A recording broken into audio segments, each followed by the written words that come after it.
Could an ancient curse really reach across 3,000 years to strike down anyone who dared to disturb a pharaoh's eternal sleep?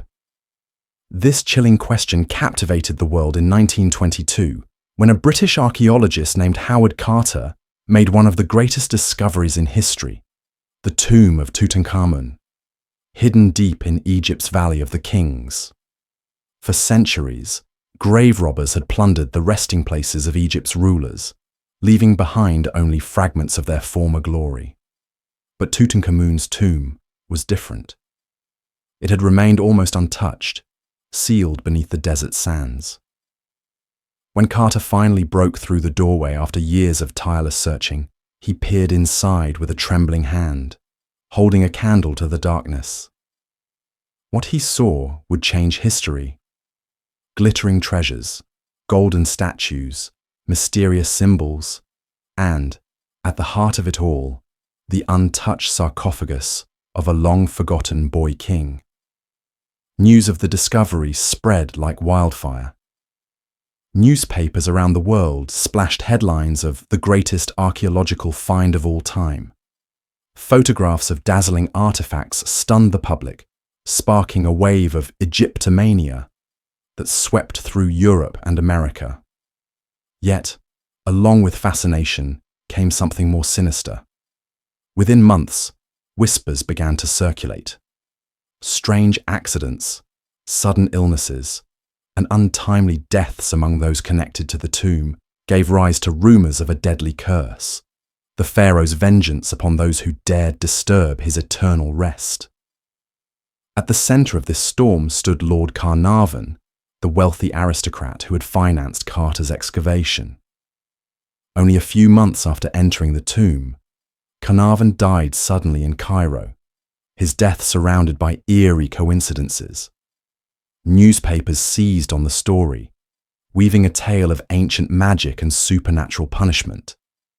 From that moment, Tutankhamun's tomb was no longer just a great discovery. It was a mystery shrouded in fear. But who exactly was this young pharaoh, and why did his tomb hold such an extraordinary power over the imagination of the modern world? To understand the so-called curse, we must first return to the sands of ancient Egypt, to the short but fascinating life of the boy king who ruled more than 3 millennia ago. Long before his name became associated with curses and golden treasures, Tutankhamun was simply a child born into one of the most turbulent periods in Egypt's history. He ascended the throne around 1332 BCE at the tender age of 9, inheriting not just a kingdom, but also the heavy weight of his father's legacy. His father, Pharaoh Akhenaten, had shaken Egypt to its core by abandoning traditional gods in favor of worshipping a single deity, the Aten, the sun disk. This radical religious revolution destabilized the empire and left the priesthood and nobility in turmoil. When the boy king came to power, his advisors sought to restore order. The gods of Egypt, Amun, Osiris, Isis, and others were reinstated, and the capital was moved back to Thebes. Tutankhamun himself played a symbolic role in this great restoration, even changing his name from Tutankhaten, living image of Aten, to Tutankhamun, living image of Amun, to mark the return of tradition. Though his reign was short, lasting only about a decade, it marked a critical turning point in Egypt's history. The world in which Tutankhamun lived was one of grandeur and ritual. Towering temples lined the Nile, priests conducted elaborate ceremonies, and artisans filled the tombs of nobles with painted scenes of eternal life. The Valley of the Kings, where Tutankhamun would one day be buried, was the sacred resting place of Egypt's greatest rulers. Carved into the desert cliffs near Luxor, these hidden tombs were designed not for visitors, but for secrecy, intended to protect the pharaoh's treasures from thieves. And yet, despite all the care given to his burial, Tutankhamun himself was not remembered as a mighty ruler. After his death at just 18 or 19 years old, His successors erased much of his legacy, possibly to distance themselves from the controversial Amarna period linked to his father. For centuries, his name slipped into obscurity, and his tomb lay hidden beneath layers of sand and rubble. It is this very obscurity, paradoxically, that ensured his immortality. While the grand tombs of powerful pharaohs like Ramses II were looted in antiquity, Tutankhamun's modest resting place went unnoticed. And so, thousands of years later, when Howard Carter and Lord Carnarvon uncovered it, the world was given a rare, undisturbed glimpse into the splendor of ancient Egypt. But what exactly did they find inside this forgotten tomb that stirred such awe, and later, such fear? To answer that, we must step into the shadow chambers of the burial site itself, where treasures glittered in the candlelight and silence hung heavy with the presence of the past. When Howard Carter's team finally breached the sealed doorway in November 1922, they entered a world frozen in time. The air was heavy, still and suffocating, untouched for more than 3,000 years. Carter later recalled his first glimpse. As his candle flickered, golden statues, ivory chests, and strange animal effigies shimmered back at him. The scene was so overwhelming that his patron, Lord Carnarvon, asked, "Can you see anything?" Carter, almost breathless, whispered the now famous reply, "Yes, wonderful things." Tutankhamun's tomb, though modest compared to other royal burials, contained more than 5,000 objects, each designed to accompany the young king into the afterlife. There were chariots, weapons, musical instruments, and clothing. Intricately carved shrines guarded layers of sarcophagi, with the innermost coffin made of solid gold. At the center lay Tutankhamun himself, his face covered with the now iconic golden mask, an image that would become the symbol of ancient Egypt itself. What made this discovery extraordinary was not only the splendor, but the preservation. Nearly every other tomb in the Valley of the Kings had been ransacked centuries earlier. Tutankhamun's, however, remained almost intact. The tomb was smaller than those of Egypt's greatest rulers, suggesting that his death had been sudden and unplanned, forcing a hastily arranged burial in a chamber originally intended for someone else. Yet the treasures inside spoke of immense wealth and craftsmanship. Among the artifacts were objects that seemed mysterious even to scholars: daggers made from meteorite iron, miniature boats for the journey through the underworld, and even strange statuettes whose purposes are still debated. The sheer abundance of funerary goods revealed not only Egypt's devotion to its pharaohs, but also its complex beliefs about life after death. Every item had a symbolic role: to protect, to provide, and to ensure Tutankhamun's safe passage into eternity. For Carter and his team, the discovery was both exhilarating and unsettling. The tomb was not just an archaeological site. It was a sacred space, a bridge between the world of the living and the dead. As they catalogued and removed the treasures piece by piece, whispers began to grow louder outside the valley. Was it possible that disturbing such a place could unleash forces beyond human understanding? It would not be long before fate, or something far more sinister, seemed to answer that question. The deaths and misfortunes that soon followed gave birth to one of the most chilling legends of the modern era: the curse of the pharaohs. From the moment Tutankhamun's tomb was opened, rumors of a deadly curse began to swirl. Ancient Egyptians believed tombs were sacred sanctuaries, guarded by protective spells and warnings carved into walls or hidden within rituals. To disturb a pharaoh's eternal rest was, in their view, to invite disaster. Whether by coincidence or something more mysterious, events following the discovery seemed to confirm that belief. The story that fueled the legend was the death of Lord Carnarvon. Only months after entering the tomb, he fell gravely ill in Cairo. A simple mosquito bite on his cheek had become infected, leading to pneumonia and blood poisoning. On April 5, 1923, he died suddenly. Newspapers immediately tied his death to the supposed curse. One report claimed that at the very moment Carnarvon died, all the lights in Cairo mysteriously went out.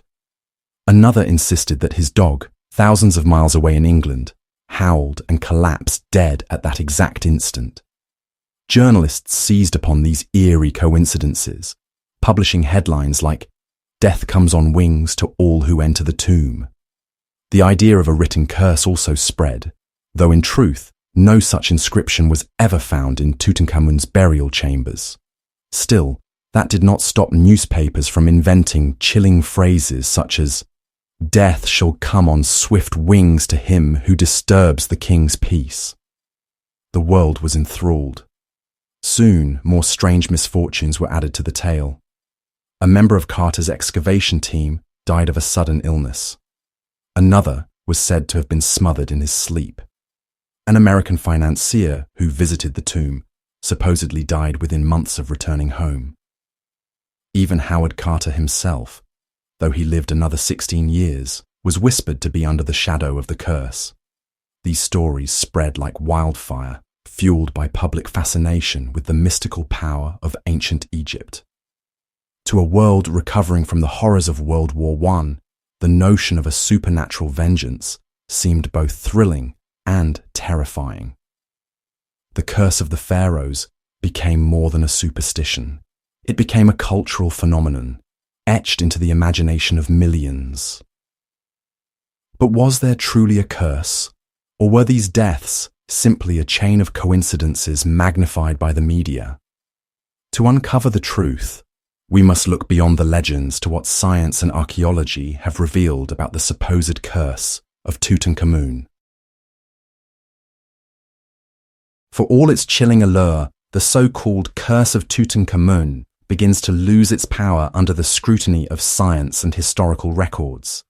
The truth, as often happens, is less sensational than the headlines that once gripped the world. First, the deaths. Out of the dozens of people directly involved in opening and cataloguing the tomb, the vast majority lived long, healthy lives. Howard Carter himself, the man most exposed to the burial chambers, lived until 1939, nearly 2 decades after the discovery, passing away peacefully at the age of 64. Others, like Dr. Alan Gardiner, the renowned Egyptologist who worked on translating inscriptions, also lived into old age. The curse, it seems, did not strike them down. So how do we explain the few early deaths, such as Lord Carnarvon's? Modern science offers a possible answer. Tombs sealed for millennia create an environment ripe for dangerous microorganisms. Studies of ancient burial sites have found traces of toxic mold, fungi, and even bacteria that can survive for centuries in dark, enclosed spaces. Inhaling these spores could, in theory, cause severe respiratory illness, particularly in someone already weakened by poor health. Lord Carnarvon, known to be in fragile condition before the expedition, might simply have been an unlucky victim of infection. Another theory points to the desert itself. The Valley of the Kings is a harsh, arid landscape where scorpions, snakes, and biting insects are common. Carnarvon's fatal mosquito bite fits neatly into this explanation. What the newspapers portrayed as a supernatural punishment may have been nothing more than an all-too-natural danger. Historians also note the role of timing and sensationalism. The early 20th century was an age of dramatic headlines, and the press eagerly turned coincidence into a curse. A sudden death here, a strange illness there, each became fuel for a narrative that sold papers and captured imaginations. In truth, statistical studies show no higher rate of premature death among those associated with Tutankhamun's tomb compared to other groups of the same era. And yet, while science strips away the fear of a literal curse, it cannot fully extinguish the mystery. After all, facts do little to compete with the allure of ancient magic. If anything, rational explanations only seem to deepen the fascination, as people continue to ask, could there still be something more, something hidden that science has yet to uncover? This tension between evidence and imagination opened the door for a flood of alternative theories, ideas that reach far beyond the boundaries of conventional archaeology. Even as science sought to dismiss the idea of a literal curse, alternative theories blossomed, fueled by mystery, fear, and a fascination with the unknown. To many, the strange events following Tutankhamun's discovery could not simply be a coincidence. There had to be something more. Some turned to ancient Egyptian beliefs themselves. The Egyptians were masters of ritual and magic, inscribing protective spells in their tombs and embedding amulets with supposed powers. Could Tutankhamun's burial have included unseen forces, ritual curses not carved on walls but spoken by priests or sealed in artifacts? This idea resonated with the public, who saw Egypt not just as an ancient civilization, but as a land of mysticism. Others reached further into the realm of the supernatural. Spiritualists of the 1920s claimed that restless souls guarded the tomb and struck down intruders. Occult societies pointed to the alignment of objects within the burial chambers, interpreting them as signs of hidden knowledge or cosmic power. In their view, the boy king's tomb was not merely a resting place, but a vessel of energy meant to endure for eternity. In the decades that followed, popular culture pushed the legend into even stranger directions. Hollywood films in the 1930s introduced the idea of the mummy's curse, portraying reanimated pharaohs seeking vengeance against tomb robbers. These fictional tales blurred with reality, cementing in the public imagination that Tutankhamun's tomb was bound to something dark and powerful. And then came the most radical theories. Claims that ancient Egyptians possessed advanced technology or knowledge granted by beings beyond this world. Writers of fringe history suggested that the golden mask, the precision of the sarcophagus, and even the supposed curse itself hinted at lost sciences or alien intervention. These ideas, while lacking evidence, captivated audiences eager to believe that ancient civilizations had secrets we cannot yet comprehend. Critics, of course, dismiss these theories as products of sensationalism and fantasy.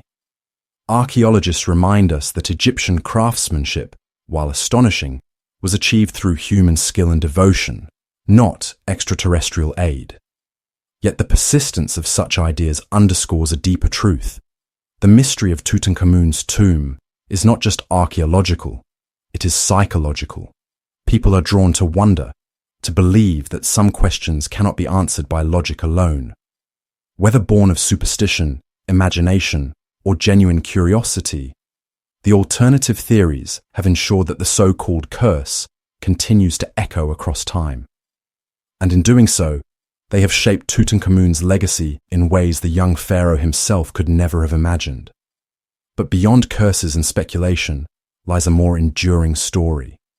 How this discovery changed archaeology, captured the world's imagination, and left a lasting mark on culture. A century has passed since Howard Carter first peered into the golden chambers of Tutankhamun's tomb, yet the fascination has never faded. The boy king, once a forgotten ruler whose name was erased from history, has become one of the most recognized figures of the ancient world. His death mask, with its serene golden face and piercing lapis eyes, is now an icon of Egypt itself, symbolizing both the grandeur and the mystery of its civilization. The discovery ignited what historians call Egyptomania. In the 1920s and 30s, Egyptian motifs swept through fashion, art, and architecture. Jewelry mimicked designs found in the tomb, films portrayed vengeful mummies, and even everyday objects were decorated with hieroglyphs. Tutankhamun's name became shorthand for all the wonders of ancient Egypt. In the decades that followed, his treasures traveled the globe. Touring exhibitions drew millions, allowing ordinary people to stand face to face with the relics of a 3,000-year-old king. Wherever the artifacts went, from London to Paris to New York, lines stretched for blocks, proving that Tutankhamun's appeal was universal. The so-called curse only added to the allure, making the story feel like something out of legend rather than history. For archaeologists, the tomb's discovery was revolutionary. It provided a rare, intact snapshot of burial practices in the New Kingdom. Every item, from grand golden shrines to simple jars of wine, told a story about daily life, belief, and the journey to the afterlife. Tutankhamun may not have been Egypt's greatest ruler, but his tomb became its greatest treasure trove of knowledge. Yet, beyond scholarship, the legend of the curse endures as part of his legacy. It continues to inspire books, documentaries, and endless speculation. For many, Tutankhamun represents the perfect mystery, an ordinary young man elevated to immortality by death, discovery, and myth. In this way, the boy king who lived a short, unremarkable life became larger than life in death. His story bridges the gap between ancient ritual and modern imagination, between the world of science and the realm of myth. But perhaps the greatest legacy of Tutankhamun is not the treasures themselves, nor the curse, but the timeless reminder that humanity has always been captivated by mystery. His tomb is a mirror reflecting our own need to wonder, to search, and to believe. And as long as that need endures, so too will the curse of the pharaoh linger in the human imagination. The discovery of Tutankhamun's tomb remains one of the greatest archaeological moments in history, a story that combines dazzling treasures, ancient beliefs, and an enduring sense of mystery. From the haunting death of Lord Carnarvon to the whispered warnings of a curse, the legend has grown far beyond the walls of the Valley of the Kings. Science offers explanations: coincidence, infection, the harsh desert environment. But the myth of supernatural vengeance still captures the imagination in ways cold facts cannot. Tutankhamun himself was never meant to be remembered as Egypt's greatest ruler. His reign was brief, his achievements modest, and his memory nearly erased. Yet fate ensured that his tomb, sealed in secrecy, would one day transform him into the most famous pharaoh of all. Through his treasures and the tales that surround them, Tutankhamun continues to live on, not as the fragile boy who once wore the crown, but as an eternal symbol of mystery, wonder, and the eternal lure of the past. And perhaps that is the true curse of the pharaoh. Once touched by his story, the world can never quite let it go. But Tutankhamun's tale is just one of many enigmas left to us by the ancient world. In the next episode, we'll journey far from the deserts of Egypt to the heart of South America, where legends tell of an entire city made of gold, the elusive lost city of El Dorado. If you enjoyed unraveling this mystery, don't forget to like, share, and subscribe so you won't miss the next great story hidden in history.